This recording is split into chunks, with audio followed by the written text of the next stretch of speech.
Então, boa noite. Eu acho que já podemos dar início à sessão de hoje. O maior prazer apresentar a doutora Patrícia Correia, nossa staff de Oncologia e Retina lá do Hospital Federal de Servidores. É uma staff que dá sempre oportunidade para os residentes. Eu mesmo fui estagiário dela no IBOL, aqui no Rio. Ela também é médica assistente lá na Unifesp, no setor de onco. E para depois apresentar o caso clínico, o Aloysio Gameiro, que foi nosso residente lá no Servidores também, e hoje em dia é fellow de UVA e segmento posterior lá da Unifesp. Então, vou passar a palavra. Formado. Terminou já, né? Verdade. Já acabou esse fellow. Muito bom. Então, vou passar a palavra para a Patrícia para poder começar. Boa apresentação, Patrícia. Então tá, gente. Hoje eu vou falar para vocês dos tumores do segmento posterior. São muitos, não dá para abordar tudo, né? Eu excluí os retinoblastomas, porque aí seria um outro tema, um outro dia, uma outra aula. E eu sempre começo essa aula com esse slide aqui, que é para mostrar para vocês, quando vocês veem uma lesão do fundo de olho, para vocês pararem e só não olharem e pensarem, é um tumor, e já tentar dizer o diagnóstico. A primeira coisa é tentar classificar essa lesão. É bem do beabá mesmo. Aonde está a lesão? Se ela é na coroide, se ela é na retina, se ela é do nervo óptico, se é do corpo ciliar, se está no epitélio pigmentar da retina, saber em que local que está a lesão, da onde ela vem, em que quadrante ela está do fundo de olho, documentar a distância da margem posterior da lesão para a fóvea e para o nervo óptico, né? A distância em milímetros, sempre tentando comparar com o nervo óptico, né? Lembrando que o nervo óptico tem 1,5 milímetros. O formato, documentar o formato da lesão, se ela é cupuliforme, se ela é em cogumelo, se ela é plana, se ela é placoide. Descrever se a margem é bem delimitada ou mal delimitada. A coloração da lesão, a gente divide em dois grandes grupos. Se é uma lesão pigmentada ou se é uma lesão não pigmentada. Daí, das não pigmentadas, vão ter as alaranjadas, as brancas peroladas, as brancas amareladas. Estimar a dimensão da lesão, né? Tanto vertical quanto horizontal. E tentar estimar também a altura da lesão. Isso só com um tempo, já com o olho treinado, você consegue dizer quantos milímetros tem aquela lesão de altura só de olhar, né? Isso você pode ir treinando e comparando com a medida do ultrassom. Também observar se essa lesão é vascularizada, se tem vaso na superfície, se não tem vaso, se tem feeder vessel, né? E todos aqueles efeitos secundários que a lesão provoca no fundo do olho. O que ela faz? Ela altera o epitélio em cima, ela tem drusa, ela tem hemorragia, ela tem exudação, fluido intrarretiniano, subretiniano. Então, todos esses dados que parecem óbvios e muito basais, eles vão fazer você estreitar o seu diagnóstico e você conseguir chegar à sua hipótese diagnóstica de que tumor é aquele e que você tem que pensar se tem alguma associação sistêmica e qual conduta e qual prognóstico. Então, tudo parte desse princípio. Então, aqui está um exercício para a gente fazer junto, né? Como a gente classificaria essa lesão? Então, isso aqui é uma lesão coroide. Eu não vou sair e vou chutar o que é. Não vou falar, é um melanoma, é um hemangioma. Eu vou classificar primeiro. É uma lesão coroidiana, porque eu sei que ela está na coroide. Eu vejo os vasos de retina passarem em cima da lesão. Ela está no polo posterior, a 0 milímetros da fóvea e a 3 milímetros do disco óptico. Vocês veem que a margem posterior da lesão, ela toca a fóvea, tá? E eu sei que ela está a 3 milímetros do nervo óptico, porque tem mais ou menos 2 nervos ópticos da margem posterior até o nervo óptico, isso para os R1s, então dá 3 milímetros. Uma outra forma de você estimar o tamanho da lesão, né, em milímetros, é quando você olha no indireto com a lente de 20 dioptrias. A imagem que você vê no indireto, o diâmetro da imagem tem 12 milímetros. Então, quando a lesão ela ocupa metade do que você vê na lente, significa que são 6 milímetros. Isso é um dado bem legal para você estimar o tamanho da lesão. Ela tem um formato cupuliforme, e você vê que ela tem uma área mais elevada e uma área central mais elevada e uma área ao redor mais plana. Isso você pode descrever também. A margem é bem definida. Eu vejo onde ela começa e vejo onde termina, né?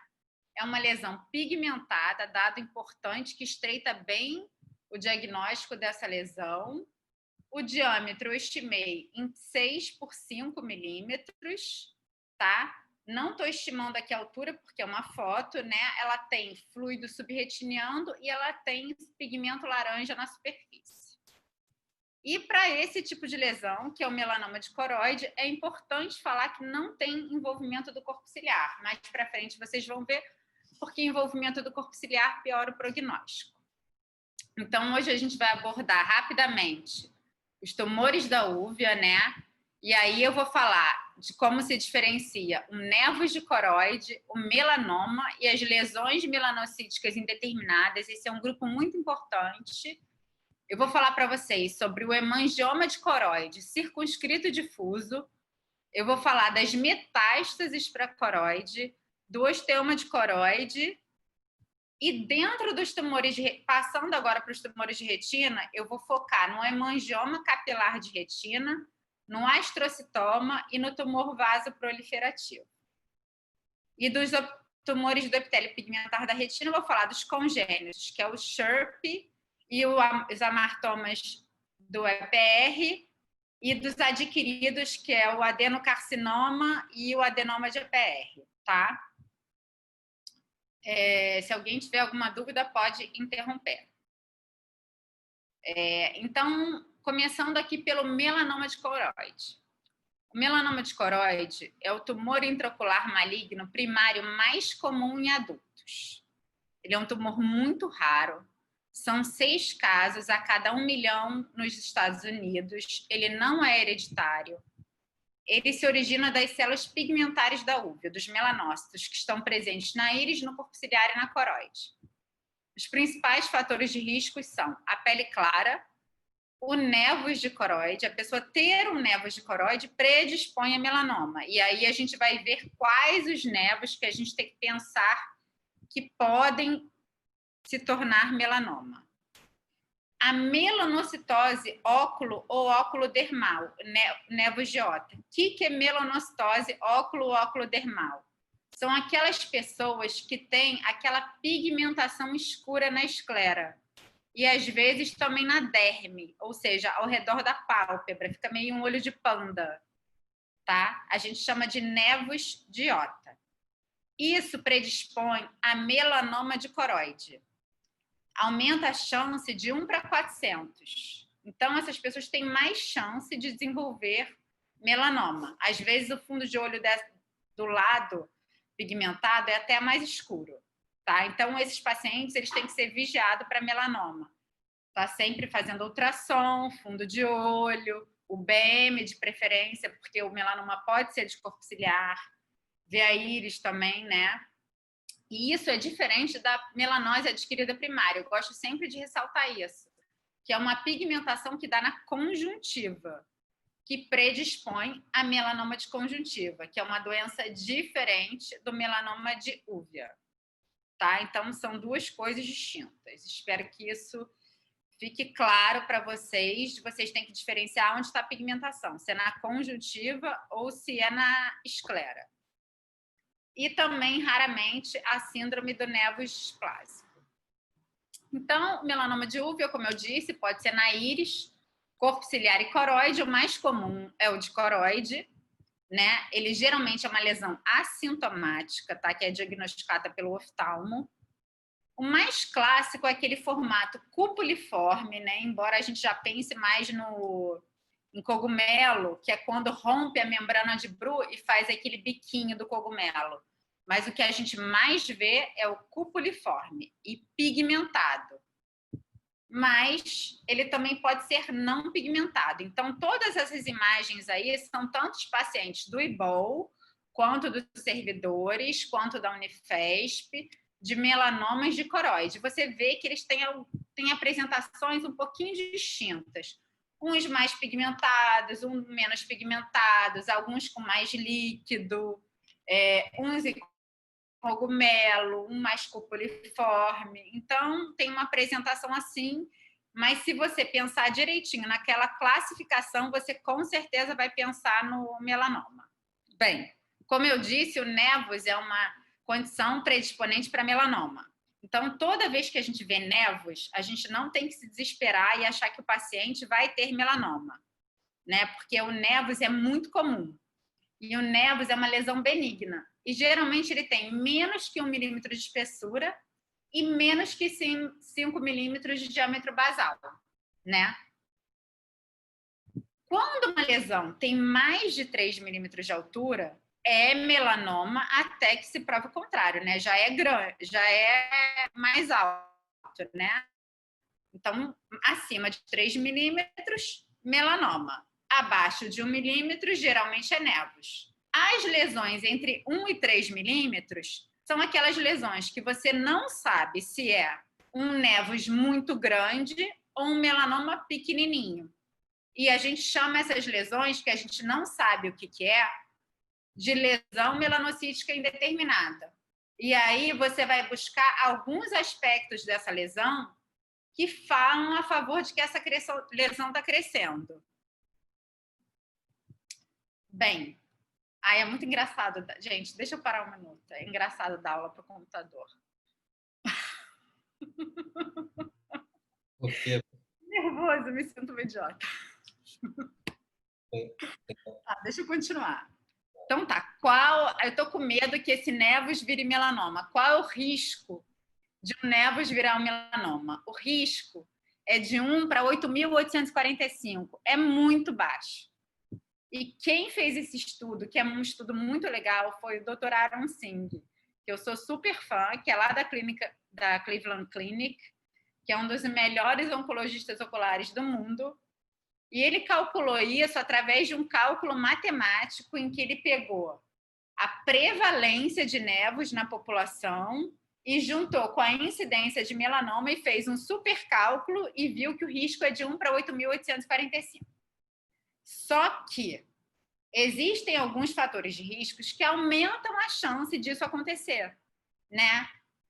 E quando eu era pequenininha, residente, eu aprendi o To Find Small Ocular Melanoma, que em 2009, quando a minha filha nasceu, virou To Find Small Ocular Melanoma Using Helpful Hints Daily.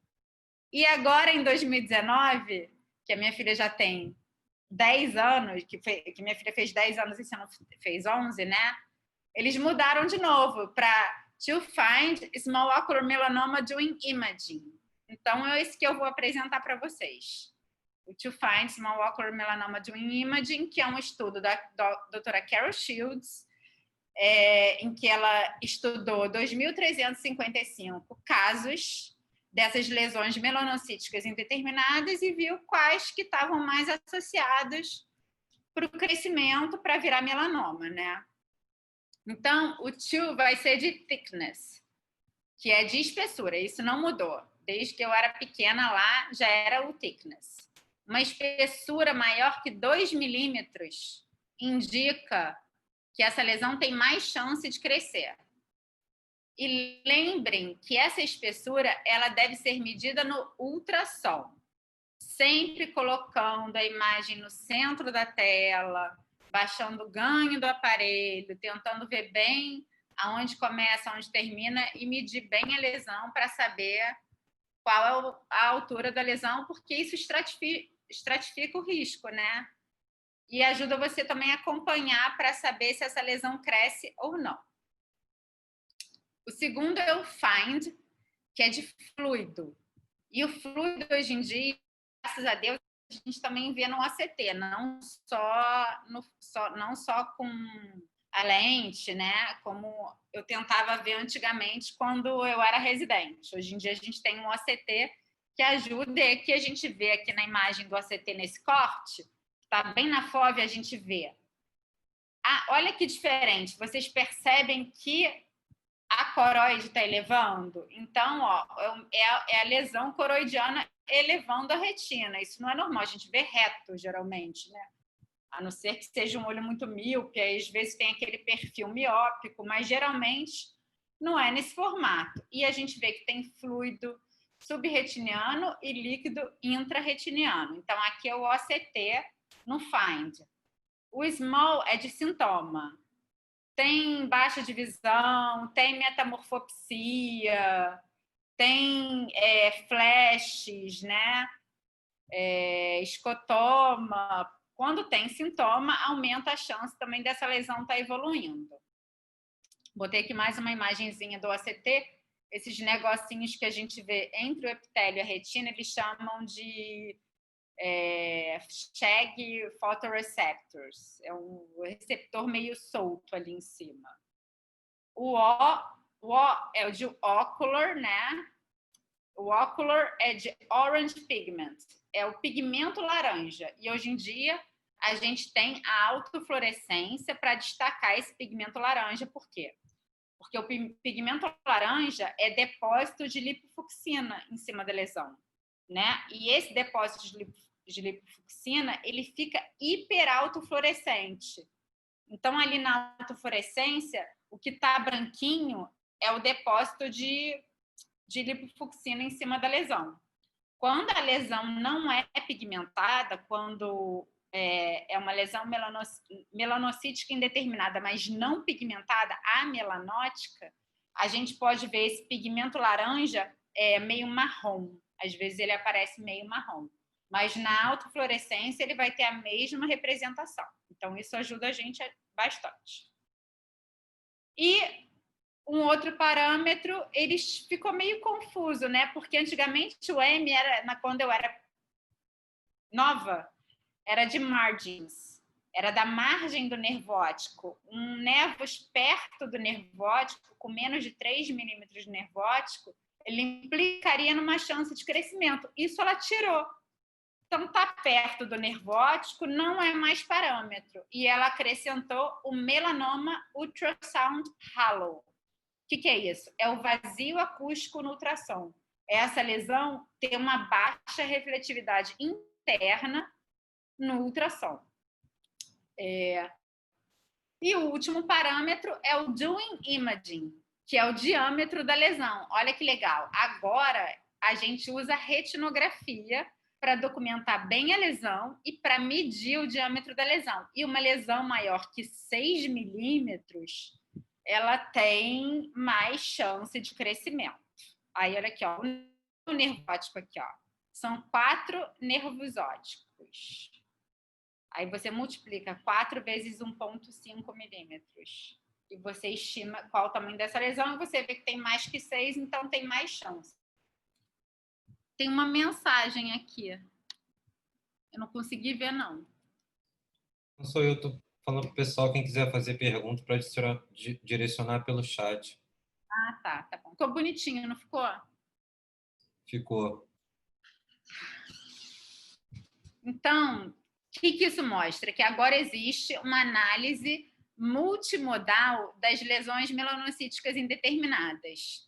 A gente usa retinografia para o diâmetro, a gente usa autofluorescência para o pigmento laranja, a gente usa o OCT para o fluido e a gente usa o ultrassom para espessura e a acuidade visual para sintoma. E a presença de um fator aumenta a chance em 11%, 2 fatores em 22%, 4 ou mais fatores 50%. Aqui eu botei essa imagem para vocês não esquecerem dos melanomas de corpo ciliar, né? Que geralmente a gente faz um diagnóstico já mais avançado, né, com uma altura maior. E uma dica para o diagnóstico é a presença do feeder vessel, que são esses vasos grossos calibrosos que ficam aí na esclera, bem aonde está o tumor. Então, isso aí, quando você vê, mesmo que você não veja uma lesão grande, você pode pensar que talvez tenha um melanoma de corpo ciliar, e aí é bom pedir um UBM, né, que é um ultrassom de alta frequência que vê mais essa porção do corpo ciliar e ajuda na detecção desses tumores. 2 critérios que saíram também desse mais de 2009, né, de 10 anos atrás, foi a ausência de halo, que eles falavam que o halo era um fator protetor, mas raramente a gente vê isso, esse halo de despigmentação ao redor da lesão pigmentada, né, e que isso protegeria a lesão, protegeria de ser o melanoma, né? E a presença de drusas era um fator protetor também. Considero que ainda é. Quando você vê drusa, membrana neovascular subretiniana, muita alteração em cima do epitélio, significa que aquela lesão é crônica, ela está ali há muito tempo, né? Então, fala mais a favor de cronicidade. Só que existem algumas condições que simulam melanoma e que a gente não pode esquecer, né? Algumas hemorragias periféricas, né? O PERT, que são Peripheral Exudative Hemorrhagic Chorioretinopathy, que são umas membranas periféricas, que pode ser polipoidal, periférica.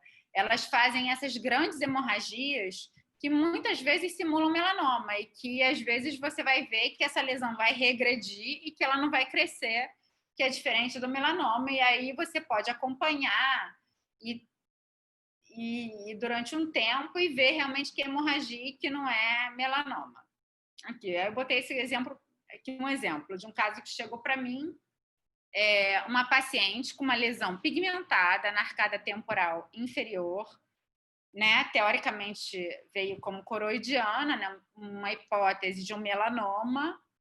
A paciente não tinha uma descrição de que tinha alguma coisa no fundo do olho antes.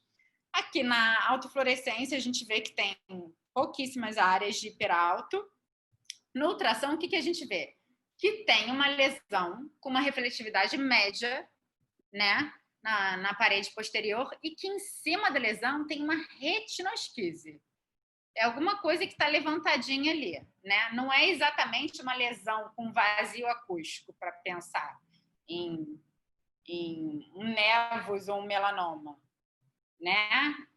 E quando você corta, o que me deu a dica de que não era, de que isso era uma hemorragia? Quando você corta a lesão no ACT, você vê que ali embaixo, isso que está elevado é o epitélio. Você vê que é um DEP, né, com um pouquinho de fluido subsensorial. Tá dando para ver aqui, ó? Ai, peraí, só um minutinho, para eu poder botar na seta. Então, isso aqui é o epitélio levantado, a coroide está reta aqui embaixo, e aqui tem fluido subsensorial. Tá? Sim. O que foi? Tá, aí você desce. Então tá, outro diagnóstico diferencial dessas lesões pigmentadas é o melanocitoma, né? O melanocitoma é um subtipo de névoa benigno, né? 95% tem visão boa, pode ter um escotomarqueado, um aumento da mancha cega, ele pode ter entre 2 e 3 milímetros de altura, e você observa que ele tem uma porção coroidiana, que é essa porção mais amarronzada, e ele tem uma porção do nervo óptico que é mais escura, com a margem meio assim, eles chamam de feathery, pelinhos, é isso? Assim, é uma margem mais de fibras, assim, não tão bem delimitada, né?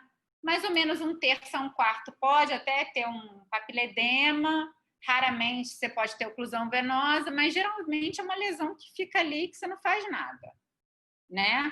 Só 1% vai ter transformação maligna e eu nunca vi. Então, isso aí é um melanocitoma e é um diagnóstico diferencial dessas lesões pigmentadas. Tá?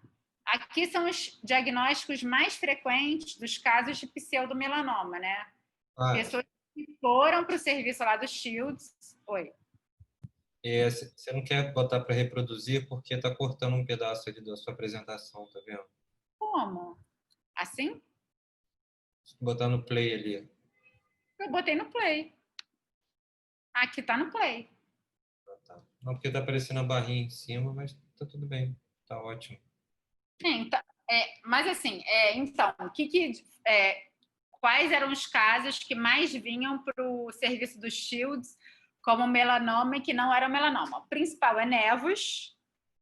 Segundo é o PERT, que são aquelas hemorragias extensas, tá? Outro fator que confunde muito, hipertrofia congênita do epitélio pigmentar, que a gente vai ver. Tchau, filha. Que é pigmentada. Eu tranco a porta, pode deixar. Desculpa, gente. Posso trancar a porta aqui? Só um segundo.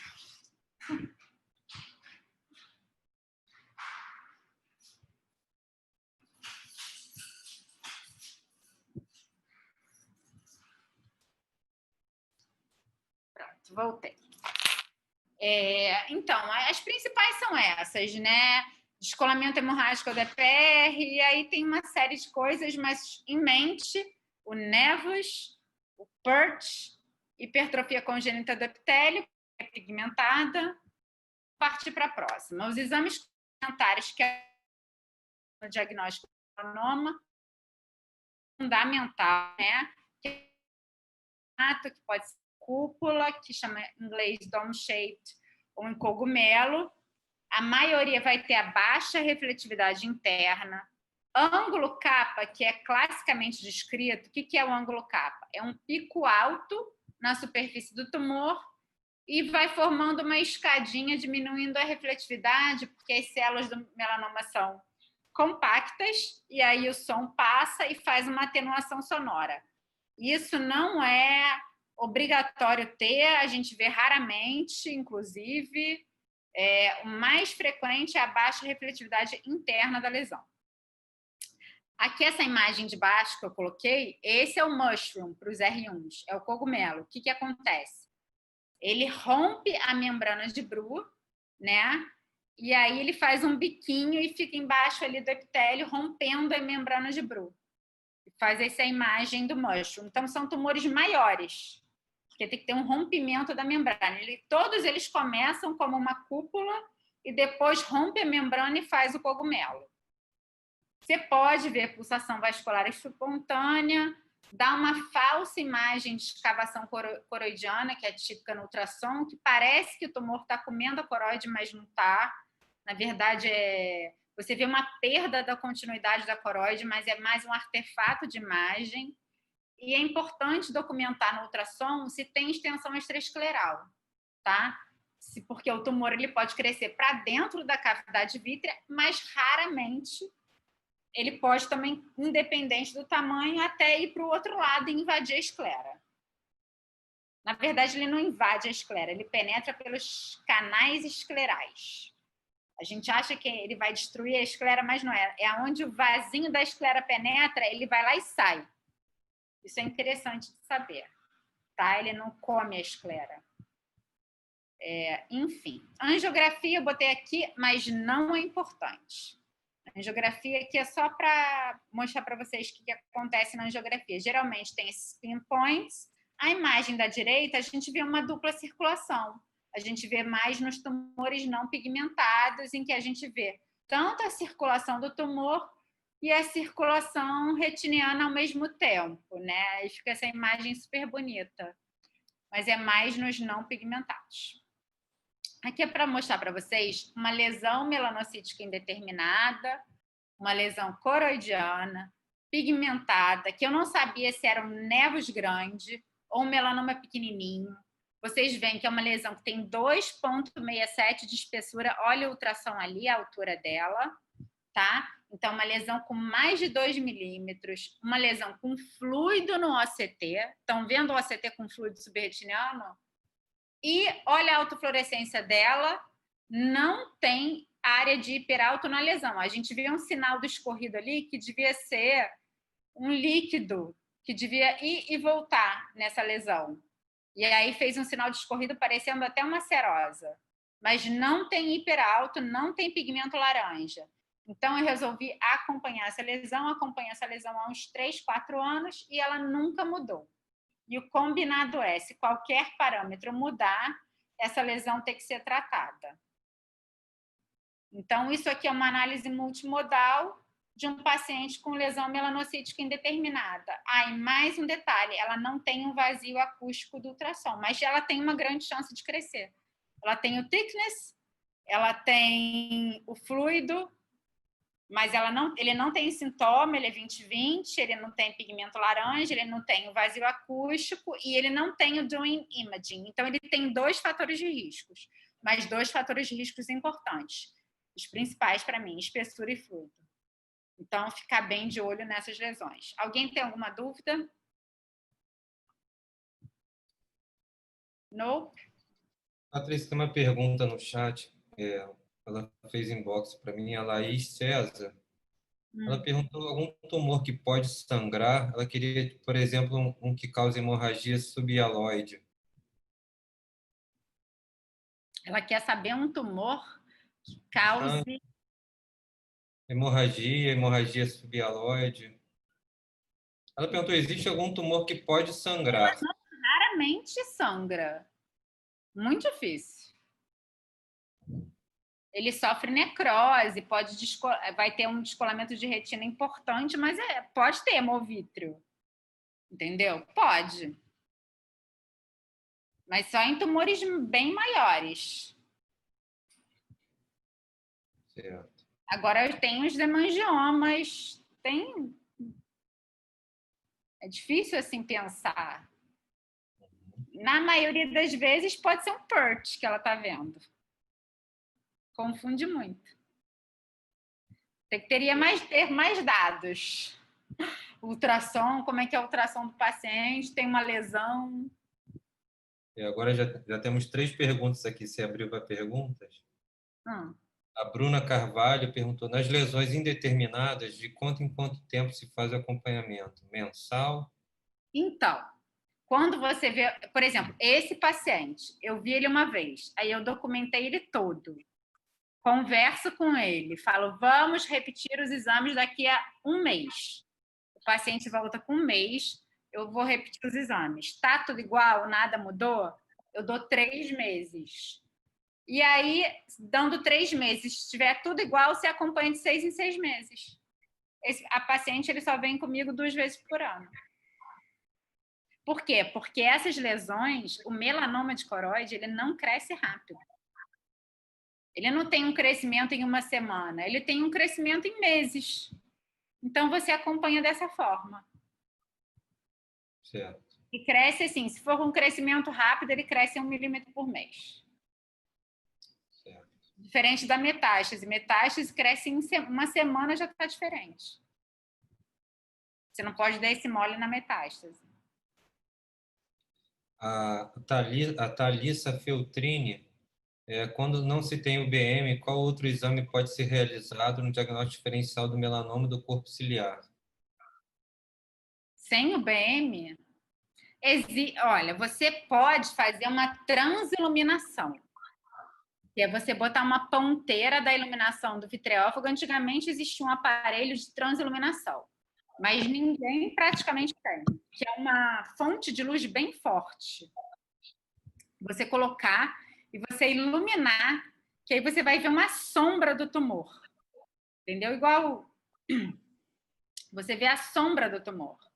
Só que quase ninguém tem isso, ninguém vai também abrir um kit de vitrectomia para fazer isso. Então, assim, o BM ajuda muito. Mas se for um tumor pequeno, você só vai ver com o BM. Às vezes nem transiluminando. Certo. Quer terminar? Não, pode. Tem mais alguma pergunta? Tem mais uma. O Frederico Bermudes, nosso ex-residente. Fred! Perguntou Fred se fez ontem. E você perguntou se tem alguma imagem que demonstre melhor a escavação coroidal no ultrassom. Naquelas que eu mostrei? Então, peraí, deixa eu ver. Essa primeira de cima, você vê que tem uma perda da concavidade. Você não acompanha Você não acompanha exatamente aqui. Parece que entrou um pouquinho o tumor. Vocês percebem isso? Se a gente seguir aqui, agora que eu botei a seta, eu vou botar no play de novo. A gente percebe que é como se ele estivesse mais dentro ali da parede.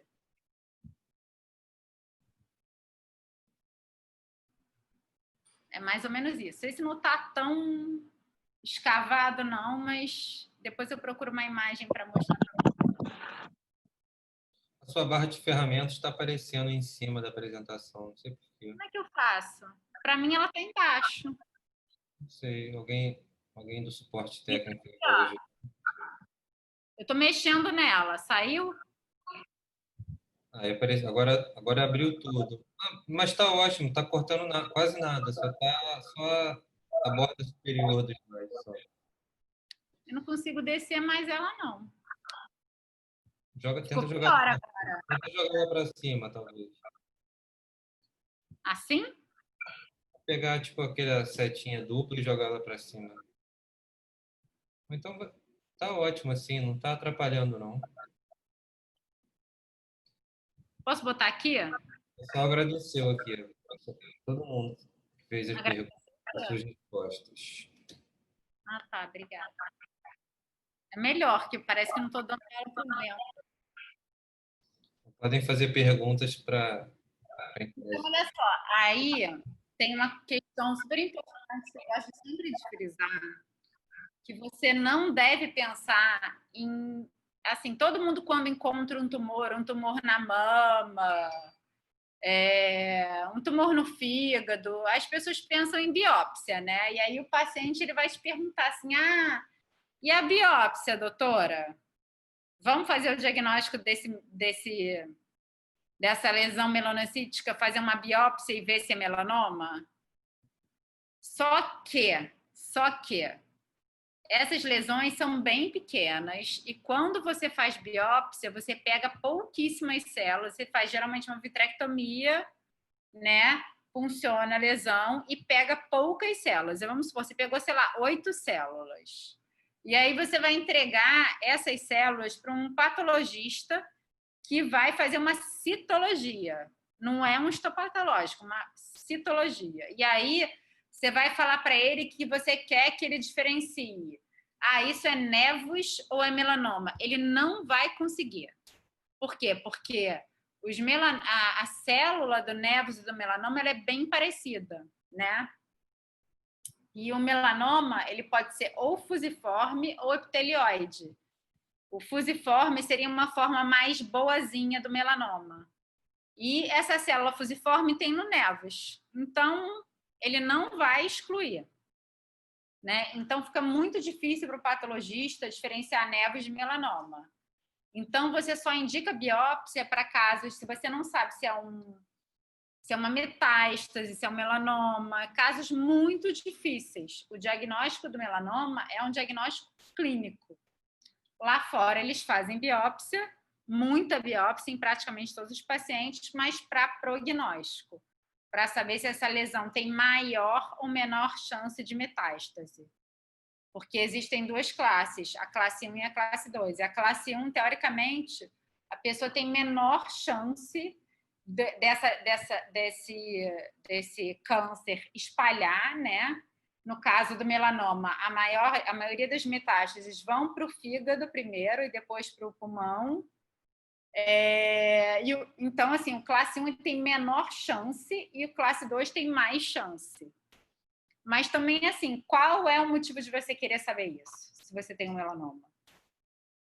Se tivesse um clinical trial, alguma droga que fosse prevenir metástase, aí até vale a pena, porque se você é um classe 2, você quer tomar essa droga, mas não existe. Então, assim, não existe tanto motivo. Mas lá nos Estados Unidos, as pessoas são muito pragmáticas e querem saber mais se tem mais chance de morrer ou não e acabam querendo fazer esse prognóstico para se preparar mais, né?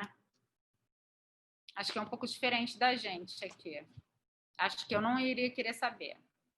Enfim, os exames complementares, que você pede uma vez que você faz o diagnóstico e que você indica o tratamento, já que você sabe que o paciente tem maior chance de metástase hepática e pulmonar, e você sabe que 99% dos melanomas no momento do diagnóstico não vão ter nada. Vão ser doenças localizadas no olho. Mas mesmo assim você faz uma triagenzinha, pede raio-x ou TC de tórax, né? Ultrassom de abdômen ou ressonância nuclear magnética, né?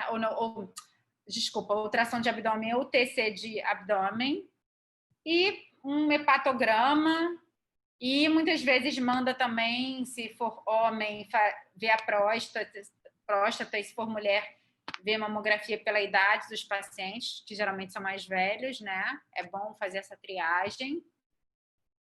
E de tratamento, a gente tem observação, principalmente se for uma lesão melanocítica indeterminada, o TTT, mas que tem um índice o TTT é um laser térmico, né, que foi muito utilizado em tumores de até 4 milímetros, mas hoje em dia nos Estados Unidos ele é fortemente contraindicado.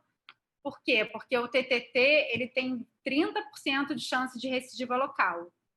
E a bracterapia ela tem apenas 2% de chance de recidiva local.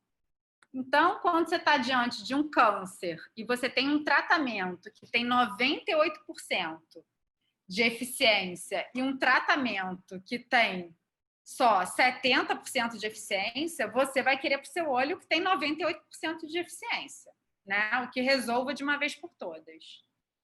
E a bracterapia, ela é feita com iodo ou rutênio, e o iodo trata lesões de até 10 milímetros de altura, o rutênio de até 5 milímetros de altura. Existe também lá fora a radioterapia de feixe de próton, que tem um resultado bem parecido com a bracterapia, mas que só é feita em poucos centros. Se eu não me engano, tem um na Califórnia, um em Nova York, que é um aparelho gigante, que tem que ter um lugar enorme, um aparelho que custa não sei quantos milhões. Enfim, são pouquíssimos que tem no mundo todo. E ressecção local é reservada para melanoma de íris e corpo ciliar. O Dr. Mário Mota, nosso staff da retina, ele é muito bom em ressecar melanoma de corpo ciliar. Ele tem uma experiência com isso.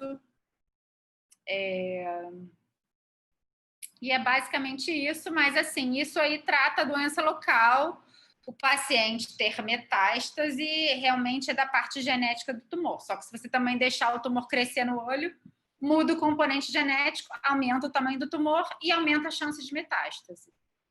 Então é isso. Mais um detalhe, a gente tem bracterapia, a gente manda para São Paulo em tumores entre 5 e 10 milímetros de altura, e agora a gente já tem disponível no Rio de Janeiro a bracterapia com rutênio. Então, gente, já tá grande demais, já tem 1 hora de aula, tá bom? Não, tá ótimo, pode. Mas não é melhor dar o resto outro dia? Excelente, só imagem bonita, pode continuar. Não, acho melhor, vai ficar cansativo. Não é? Você que sabe. Continua, Paty, tá ótimo. Eu acho melhor fazer outro dia, gente. Porque aí as pessoas perdem a concentração. Vamos ver o caso da Luísa agora. Ficou muito grande. O pessoal está pedindo para continuar. Não, vamos fazer outro dia. Continua, Paty. Não, gente, está enorme a aula. Vocês querem ficar mais 1 hora aqui dando aula? Não, demorou um pouquinho porque as pessoas pediram para... Fizeram perguntas, mas pode continuar. Não é isso. Essa aula só funciona em 2 aulas. Tá certo, a Patrícia quer assim, a gente marca outra depois, não tem erro. Eu acho que as pessoas perdem a concentração. Eu também acho que a aula tem que ser 1 hora no máximo, senão fica cansativo mesmo. Gente, senão fica aqui eu falando e vocês não absorvem nada. Eu vou aqui vomitar um monte de coisa. Eu acho bem mais legal uma coisa bem apanhada. A gente cobriu o nevus e o melanoma e o diagnóstico diferencial, basicamente. E, cara, eu dei super detalhado para vocês. E eu acho que tem que estudar também isso que foi falado, né? E a gente faz outro dia. A gente tem um ano inteiro aí. A gente está preparando uma segunda temporada e, de repente, você faz a segunda parte. Porque senão fica, acho que tudo muito... Eu prefiro uma coisa mais detalhada, como eu falei, com mais calma, mais explicada, do que dar uma aula formal, só vomitando um monte de informação. Eu prefiro falar melhor de uma coisa do que falar um monte de coisa que vocês leem 2, 3 linhas no livro, vocês não acham? Né? Você é professora, você manda. Não, eu acho isso, gente. Eu acho que assim, o interessante da aula não é o que está escrito no livro. O interessante da aula é você trazer coisas diferentes que você vê no seu dia a dia e que a pessoa não tem como buscar num livro. Vim aqui falar 3 frases de hemangioma, de melanoma, de nevus é mole. Eu copio aqui do livro, do Atlas, pego um monte de foto do livro e grudo e pronto. É ou não é? Dá uma olhada no chat aí, que a galera tá pedindo, mas... sabe? Poxa, eu vou cobrar. Tá rica. Ai, meu Deus. A gente faz outra. Tem mais lá na sessão de sexta-feira. Não, mas tem um pessoal de fora, né? Pessoal de São Paulo aqui, Então, mas aí você continua, me põe depois, lá no final, o resto. Parte 2. Tá bom. Ah, não, olha só, eu vou dar para a galera do Oculistas Associados. Aí eu passo para o Bruno passar para todo mundo. Eu fiz a mesma coisa, eu parei no meio.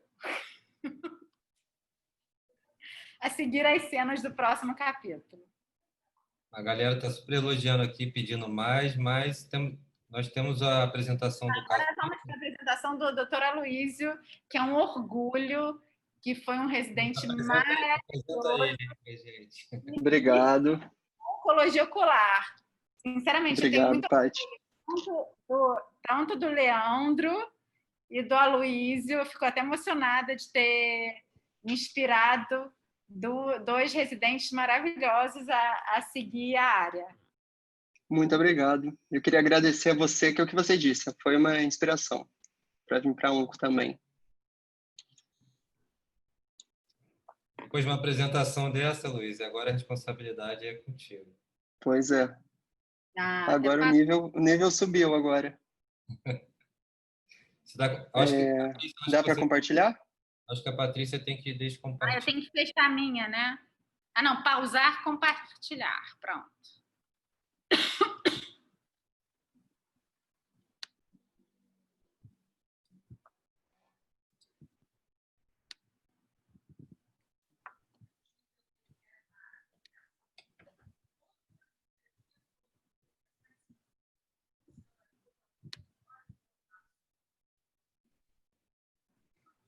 Pronto.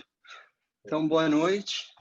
Meu nome, para quem não me conhece, sou Luiz do Gameiro, fui residente nos servidores, fiz fellow em Oncologia Ocular, Retina e UVA lá na Escola Paulista.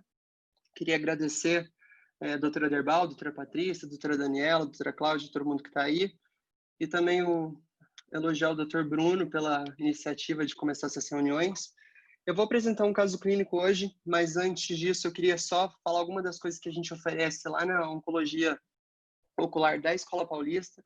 A gente tem um oncofone, que é esse número que está aí na tela, para colegas oftalmos, colegas médicos que tenham alguma dúvida de algum caso oncológico, tanto de tumor posterior quanto tumor anterior, é só mandar para a gente nesse WhatsApp a história, a foto, que a gente ajuda de maneira gratuita.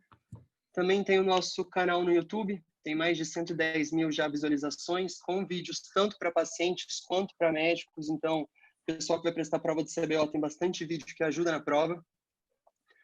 Nosso Instagram, @Centro Oncologia Ocular, também tem umas fotos belíssimas e toda semana tem discussão de caso. E agora o nosso site, www.cancerocular.com.br, que a gente tem mais informação de publicação, pesquisa da nossa equipe, enfim. Eu deixei esse QR Code aqui para quem tiver interesse em escanear, vai dar acesso a todas as nossas redes sociais lá da Oncologia da Escola. E esse caso clínico, eu queria só agradecer também nossos chefes lá da escola, Dr. Rubens Belfort, doutora Melina Morales, também Dr. Guilherme Stusnecker, André Maia e o Ever Caso, que ajudaram a gente a manejar esse caso. Nosso paciente tem 63 anos, ele tinha uma história de uma nucleação no nosso serviço mesmo, 3 anos atrás, no olho direito, por um melanoma de coroide, com predomínio de células epitelioides. O olho esquerdo, na época, era normal, e ele estava voltando com a gente para fazer um follow-up semestral padrão, como a doutora Patrícia falou, com provas séricas de função hepática, com exames de imagem abdominal e de tórax.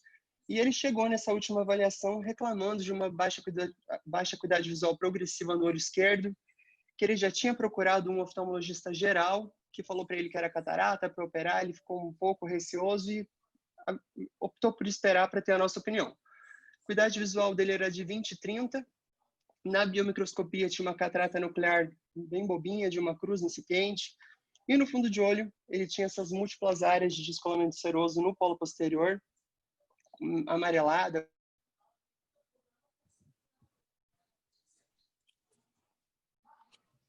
Pausou. Cortou o áudio, Luiz. Não estou ouvindo.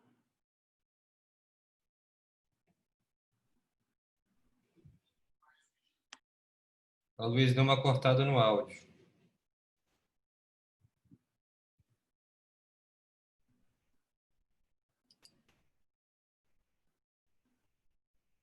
Patrícia, enquanto isso, o chat é todo para você lá, depois você lê.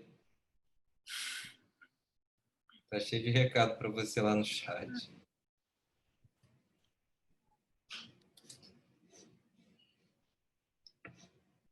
O povo Tem emoji no computador. vai cobrar a segunda parte. Acho que a Luiz deve ter tido algum problema técnico. Porque a imagem... Paty, com certeza você tem que dar a segunda parte. Mas você der a sua inteira também, quero você tem que dividir em 2 partes, Dani. Ah, não, vou dar uma inteira, gente. Ó, segundo semestre vai ter a segunda temporada e cada staff vai escolher um tema, mas mais para frente vai ter um intervalo aí ainda. Acho que foi algum problema na internet da Luiz, ele já deve estar voltando. Vou até pausar a gravação. Você tem que mudar o horário da aula. Hiperalto, na topografia dessa lesão viteliforme com aspecto de pseudopópio. A mácula estava normal. Na angiografia tinha um leve bloqueio da fluorescência coroidiana. E no ultrassom a gente via esse acúmulo de fluido subretiniano com a coroide normal. Além disso, esse paciente a gente tinha pedido os exames do follow-up. No ultrassom dele de abdômen veio um pouquinho com estetose hepática, não dava para definir bem como que estava o fígado e o abdômen. Enfim, a gente acabou pedindo uma ressonância que veio com essas 2 lesões hipovasculares no pâncreas, a de cima no colédoco, a de baixo na cabeça, que elas tinham hiporrealce ao contraste. A gente pensou em metástase, apesar de metástase pancreática ser rara. Por não ser o padrão na imagem, a gente acabou conversando com o pessoal da endoscopia, foi feita uma PAF por endoscopia que confirmou uma metástase por melanoma. Além disso, outros exames de imagem mostraram essa lesão anelar, também sugestiva de metástase hepática. Então, frente a esse quadro clínico, a fundo de olho e os achados de metástase em outros locais, a gente acabou fechando o diagnóstico de uma retinopatia viteliforme paraneoplásica. Todo paciente que tem alteração oncológica sistêmica, a gente tem que pensar em 3 coisas. Primeiro, metástase, que é o tumor ocular mais comum, intraocular mais comum, porém, principalmente uveal. Metástase retiniana é rara, a doutora Patrícia tem um caso muito bonito de metástase retiniana.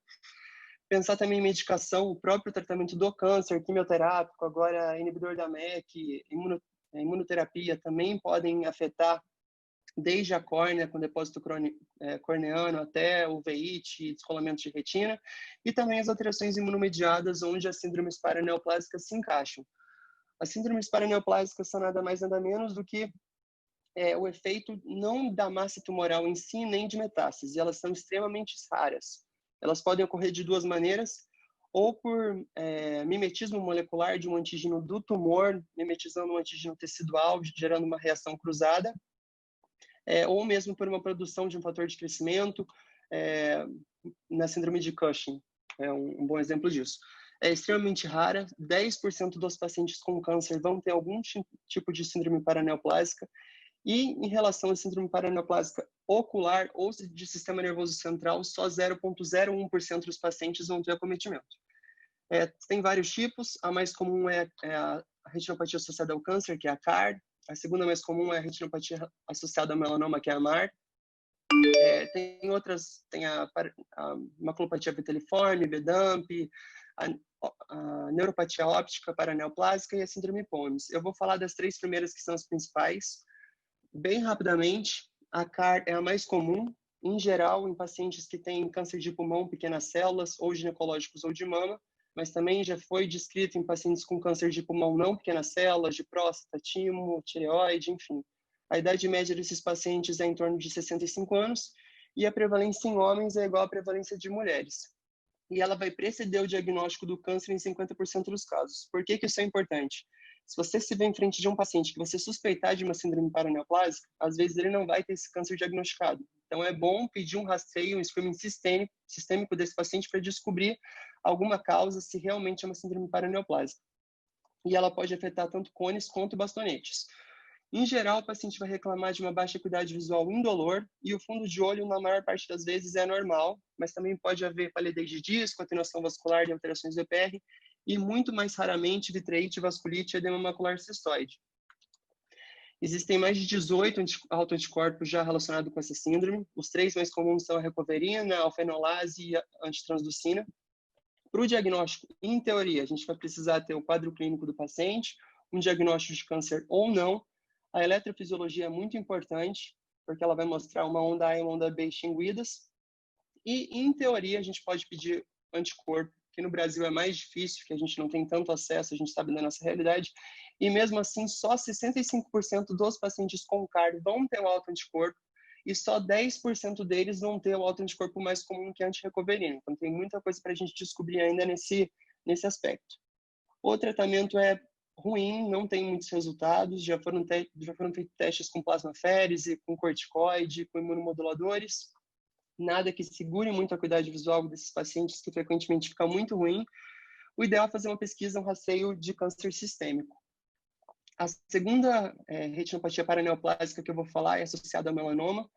A maior casuística que a gente tem desses pacientes, esse artigo publicado em 2001, que ele pegou 51 pacientes já com MAR publicado e 11 casos dele, e ele viu que o melanoma tende a preceder essa síndrome paraneoplásica, diferente da CAR, e precede com uma latência média de 3,6 anos, mas variou desde 2 meses até 19 anos.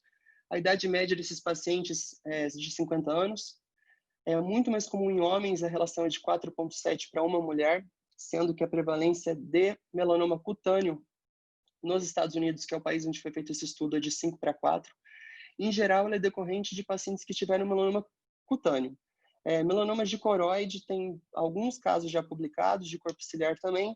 E em 2011, teve um caso publicado de um paciente que fez uma MAR por um melanoma intranasal, e depois, em 2017, um paciente que fez uma MAR por melanoma intestinal. Então, os melanomas de mucosa também podem gerar essa retinopatia. O quadro clínico é uma síndrome que vai afetar principalmente os bastonetes, diferente da CAR, que afetava cones e bastonetes. Então, o quadro clínico vai ter fotopsia, nectalopia, e a maior parte dos pacientes vai ter uma acuidade visual boa. 80% deles ficam com uma acuidade visual melhor que 20/60. O fundo de olho, novamente, na maior parte das vezes, é normal. Em alguns casos, pode ter palidez de disco, atenuação vascular e atrofia do EPR, e muito raramente pode haver vitreite, vasculite e também edema macular cistoide. A MAR tem um padrão bem característico na eletroretinografia. Ela vai ter uma onda B negativa, uma onda A normal e uma onda D normal. parecido com a cegueira congênita estacionária, que ele tem algumas relações, inclusive, de autoanticorpo.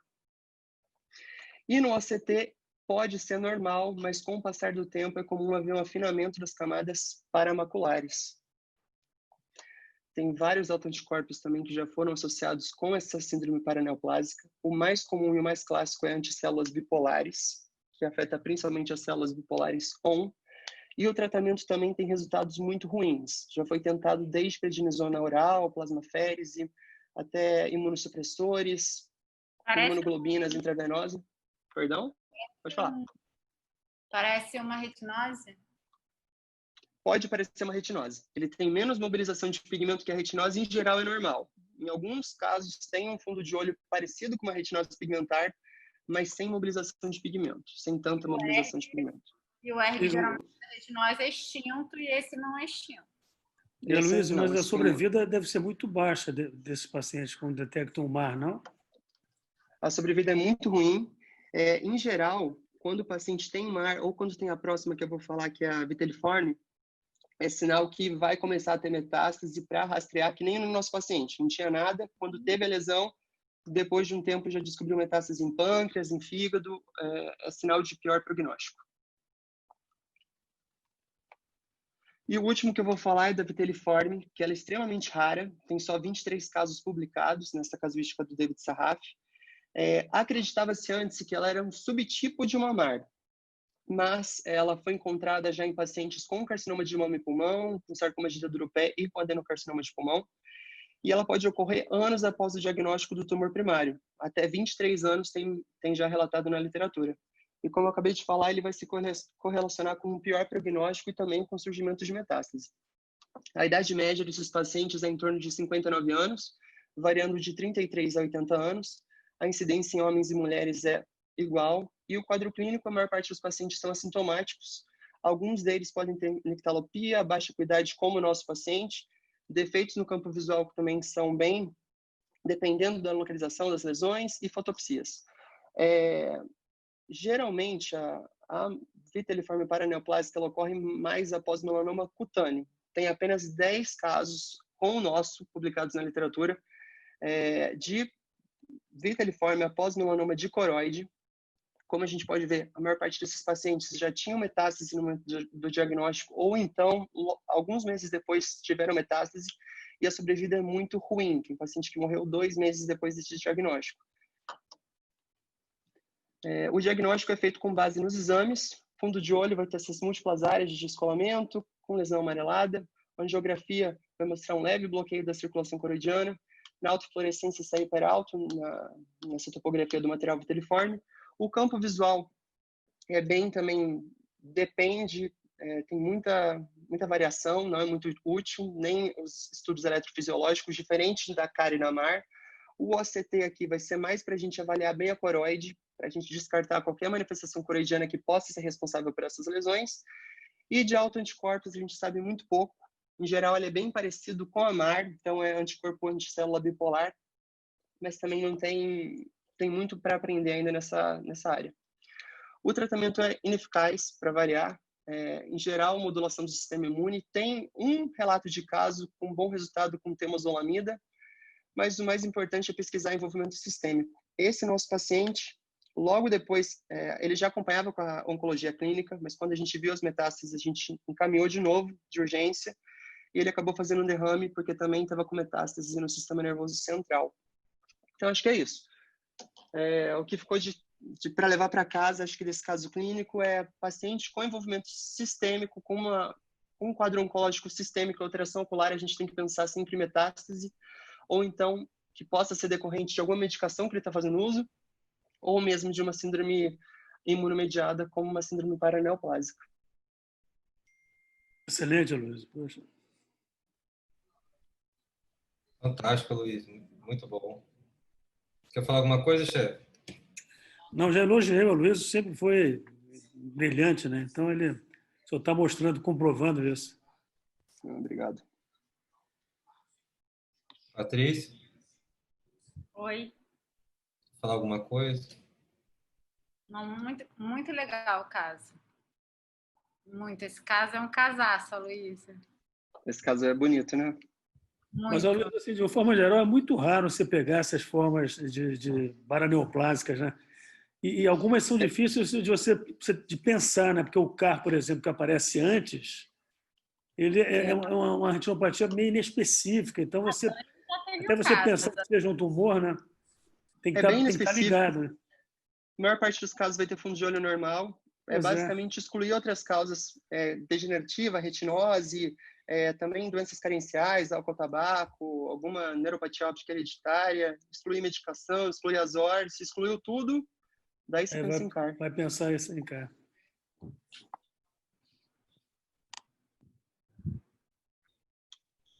Então, excelente, Luiz. Vários elogios aqui à sua aula. Doutora Maria Pia, Daniela Sotti, Guilherme Dias, Ariel, doutora Carolina Estacia. Muito obrigado mais uma vez. Tinha certeza que hoje ia ser uma sessão especial. Patrícia deixou um gostinho de quero mais aí para a galera. Vai ter que ter uma segunda parte aí. Já estão Paty, até não é mole não, vai ter que continuar, hein, Paty? Assim tem que fazer. Claro, dando inbox aqui. De primeira, primeira você se acostuma depois com o computador. volta. Então, semana que vem a doutora Daniela vai falar sobre white dots. Semana que vem é horário livre, hein, Dani? Pode ficar até 10 da noite que a gente fica aqui. Vou dar uma... Que nem a Paty, não vou fazer.